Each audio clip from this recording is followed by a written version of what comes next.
दोस्तों, robin hood अंग्रेजी कहानियों का एक हीरो है। वो एक बढ़िया तीरंदाज व कुशल तलवारबाज है जिसे आज भी उसके अपने साथी मेरी मेन्स के साथ मिलकर अमीरों की संपत्ति को लूटकर गरीबों में बांट देने के लिए जाना जाता है। परंपरागत रूप से रॉबिन हुड और उसके आदमियों को हरे कपड़े पहने हुए देखा गया है। रॉबिन हुड एक लोकप्रिय व्यक्ति के रूप में प्रसिद्ध हो चुका है। आधुनिक साहित्य, फिल्मों एवं टेलीविजन में लोकप्रियता उसकी बनी रही। रॉबिन हुड एक सामान्य आदमी था जो पेशे से एक किसान था, पर उसको अधिकांश समय में एक अमीर के रूप में दिखाया गया, जैसे एक बेईमान तरीके से जानबूझकर उसकी जमीन से बेदखल करके समाज से निकाल दिया गया था। इसी वजह से वीरप्पन को भी रॉबिन हुड कहा जाता है। दोस्तों, कुज मुनि स्वामी वीरप्पा गौड़न उर्फ वीरप्पन का जन्म 18 जनवरी 1952 को प्रातः 8:17 पर गोपीनाथम नामक गांव में हुआ। एक चारावाहा परिवार में उसका जन्म हुआ था। बचपन के दिनों में वो मोलकाई नाम से जाना जाता था।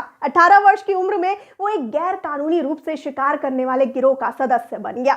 अगले कुछ सालों में उसने अपने एक प्रतिद्वंदी गिरोह का खात्मा किया और संपूर्ण जंगल का कारोबार उसके हाथों में आ गया। दोस्तों, फिर उसने चंदन तथा हाथी दांत से पैसा कमाया। उसने 200 से अधिक हाथियों का शिकार किया।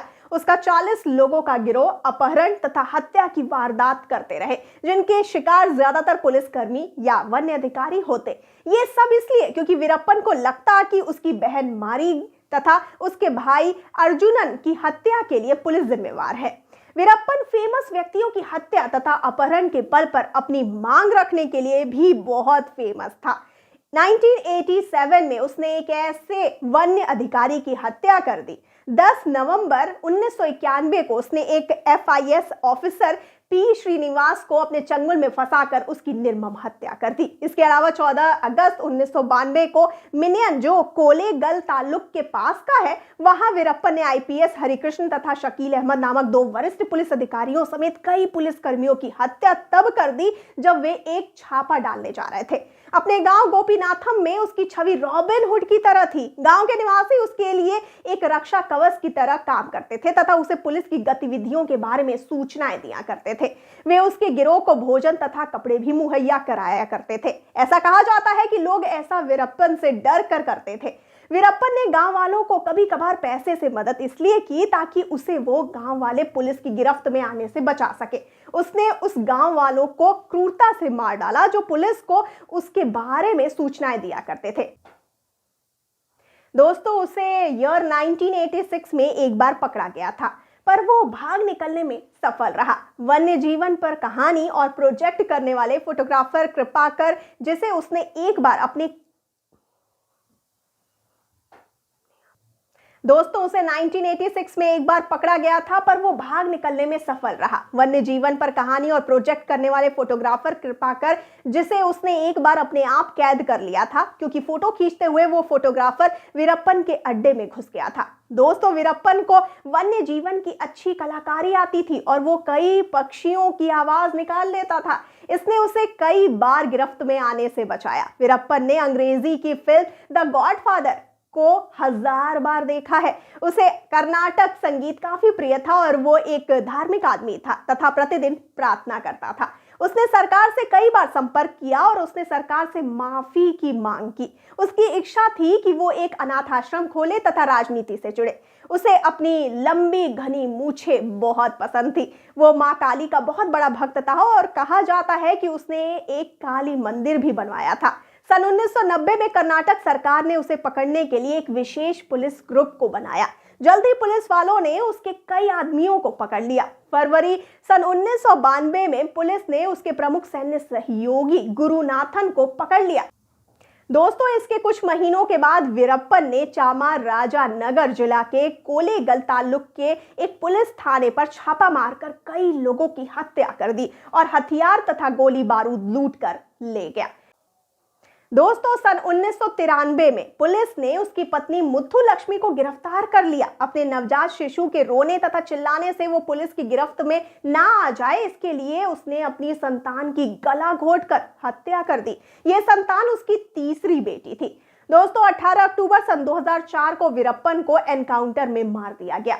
उसके मरने पर भी कई तरह के राज खुले, क्योंकि पुलिस को तभी पता चला कि उसने एक डॉग और मंकी को भी ट्रेनिंग दे रखी थी जो उसकी मदद किया करते थे। जब पुलिस वाले वीरप्पन की तरफ आते थे तो बंदर अपनी अजीब आवाज से कुत्ते को बताते थे कि पुलिस आ रही है। दोस्तों, वहीं जब कुत्ते को पता चलता था तो वो डॉग जो है वो भौंकने लगता था। उसके डॉग का नाम मथाई था। कई मामलों में वो गवाह की भूमिका निभा रहा था। वो भौंक कर अपनी भावना व्यक्त करता कि इस केस में उसके मालिक का हाथ था या नहीं। दोस्तों, 18 अक्टूबर सन 2004 को 3 साथियों के साथ वीरप्पन को तमिलनाडु के धर्मपुरी जिले में आने वाले पपरापत्ती जंगल में एनकाउंटर में मार दिया गया था। एनकाउंटर में वीरप्पन के मारे जाने की सबसे बड़ी वजह मोतियाबिंद थी। दोस्तों, दरअसल उसे मोतियाबिंद हो गया था और इलाज के लिए उसे 2 साथियों के साथ पपरापत्ती के जंगल से बाहर निकलना पड़ा था। इसकी खबर उसे पकड़ने के लिए ऑपरेशन चला रही तमिलनाडु एसटीएफ के हाथ लग गई।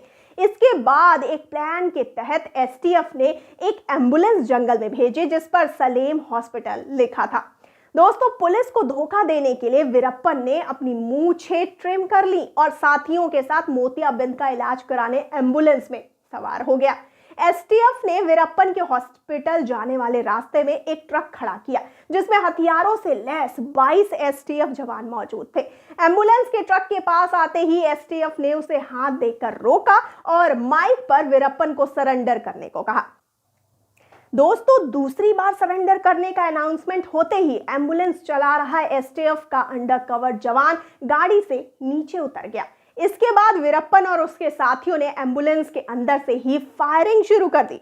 मौका पाते ही एसटीएफ ने एम्बुलेंस के अंदर ग्रेनेड फेंका और जवानों ने गोलियां दागनी शुरू कर दी। वीरप्पन के सिर में गोली लगी और उसकी मौके पर ही मौत हो गई, जबकि 3 साथी गोलियां बरसाते रहे और वो भी अंत में एनकाउंटर में मारे गए। दोस्तों, सन 1990 में कर्नाटक और तमिलनाडु सरकार ने उसे पकड़ने के लिए एक विशेष पुलिस टीम एसटीएफ का गठन किया। जल्द ही पुलिस वालों ने उसके कई आदमियों को पकड़ लिया। फरवरी सन 1992 में पुलिस ने उसके प्रमुख सहयोगी गुरुनाथन को पकड़ लिया जो उनकी टीम का काफी अहम इंसान था। दोस्तों, इसके कुछ महीनों के बाद वीरप्पन ने चामराजानगर जिले में एक पुलिस थाने पर छापा मारकर कई लोगों की हत्या कर दी और वहां से हथियार तथा गोली बारूद लूट कर ले गए, क्योंकि बिना इसके वो पुलिस का सामना नहीं कर सकते थे। वीरप्पन को पकड़ने के लिए चलाए गए ऑपरेशन का नाम कोकून रखा गया। ये ऑपरेशन तमिलनाडु, कर्नाटक और केरल के जंगल में चलाया गया था, जिसकी कमान आईपीएस के विजय कुमार के हाथ में दी गई थी। दोस्तों, ऑपरेशन के दिन वीरप्पन को जंगल में धर्मपुरी जिले के पपीरापति गांव में तैनात एक एम्बुलेंस में ले जाया गया। यह वास्तव में एक पुलिस वाहन था और उसके साथ एक अधिकारी भी था जिसने उसके गिरोह में घुसपैठ की थी। 35 अधिकारियों का एक दल गांव में तैनात था और कुछ लोग सड़क पर सुरक्षा टैंकरों में छिपे हुए थे और अन्य झाड़ियों में छिपे हुए थे। एम्बुलेंस का ड्राइवर, जो एक पुलिसकर्मी भी था, योजना के अनुसार फरार हो गया। वीरप्पन और उसके आदमियों को पहले चेतावनी दी गई और फिर सरेंडर करने को कहा गया। उन्होंने ऐसा करने से इनकार कर दिया और एसटीएफ कर्मियों पर गोलियां चला दी। एसटीएफ ने जवाबी कार्रवाई में ग्रेनेड और फायरिंग की। वीरप्पन गोलीबारी में मारा गया और उसके साथियों की एम्बुलेंस में ही मौत हो गई, जो उन्हें सरकारी अस्पताल ले जा रही थी। दोस्तों, वीरप्पन के एनकाउंटर के पीछे भी एक कहानी है जिसमें वीरप्पन की पत्नी का कहना है कि उसे कुछ दिन पहले ही गिरफ्तार कर लिया गया था। वीरप्पन ने कई बार चेतावनी दी थी कि यदि उसे पुलिस द्वारा किसी मामले में फंसाया जाता है तो वो हर एक पुलिस वाले की ईमानदारी पर उंगली उठा सकता है। इस डर से पहले तो उसे छोड़ दिया गया, लेकिन बाद में उसके अड्डे पर एनकाउंटर कर दिया गया और कोई पुलिस वाला ना फंसे, इसीलिए उसकी हत्या कर दी गई। तो ऐसे ही एक स्टोरी हमें पुष्पा 2 में भी देखने को मिल सकती है। दोस्तों, आपका इस बारे में क्या ख्याल है, हमें फटाफट से बताइए कमेंट सेक्शन में। और साथ ही जाते जाते इस वाले वीडियो को कर दीजिए लाइक और शेयर और चैनल को सब्सक्राइब करना बिल्कुल न भूलिए। और मुझे यानी श्रुति को दीजिए इजाजत। नमस्कार।